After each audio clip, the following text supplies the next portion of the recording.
वाली बाढ़। जी हाँ दोस्तों, यमुना का नज़ारा देख के कम से कम यही अंदाज़ा लगाया जा सकता है कि यमुना खतरे के निशान से लगभग ऊपर बह रही है। ये नोएडा से दिल्ली आने वाला रूट है जहाँ पर यमुना का ये हाल है।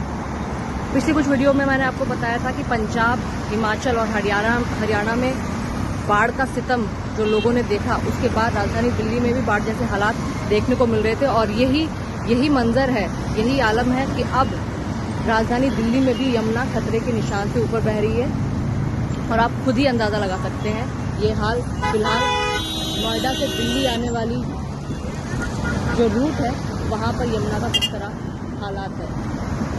ये यमुना खतरे के निशान से ऊपर बह रही है और ये इलाका वो इलाका है, नज़दीकी आईटीओ लगता है। वैसे तो हर साल आईटीओ के नज़दीक और यमुना के नज़दीक जो इलाके हैं उनको खाली करा लिया जाता है। अभी नोएडा से मैं आ रही थी तो मैंने देखा कि पिछले कई सालों की तरह जो यमुना के किनारे लोग रहते हैं उनकी झुग्गियों को खाली करा के यहाँ पर टेम्प्रेरी जो उनका रहने का इंतज़ाम किया है। और कई इलाके जो हैं, यमुना विहार इलाका है जैसे, जो झुग्गियों वाले इलाके हैं वो बिल्कुल यमुना में डूब चुके हैं। और ये पिछले कई दिनों से लगातार हिमाचल और पंजाब में भारी बारिश और बाढ़ के कारण, और उसके बाद जो हथनीकुंड बैराज से 3.29 लाख क्यूसेक पानी छोड़ा गया, उसके बाद से ये राजधानी दिल्ली का हाल है, ये यमुना का हाल है। और अब से 2 महीने पहले तक जो यमुना, ये इसी रूट की यमुना जो सिकड़ी हुई नज़र आती थी, बिल्कुल श्रिंक हो चुकी थी, वो अब एकदम आला दर्जे की बह रही है और उफान पर है।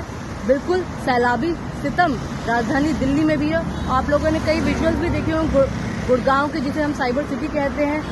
साइबर सिटी गुरुग्राम भी खुद पानी हो चुकी है, पानी रोके नहीं थम रहा है। इस तरह हालांकि सरकारों की तरफ से इंतजाम किए गए हैं, लेकिन ये मंजर, ये लाइव यमुना की कवरेज आपकी आंखों के सामने है कि किस तरह की स्थिति फिलहाल देखने को मिल रही है। आप इन तस्वीरों से, इन विजुअल से अंदाज़ा लगा सकते हैं कि किस तरह का हाल फिलहाल यमुना का है और यमुना किस तरह अपने रौद्र रूप में। बाकी आपके इलाके में, हरियाणा, पंजाब, दिल्ली में किस तरह का है मौसम का हाल, हमें ज़रूर बताइए।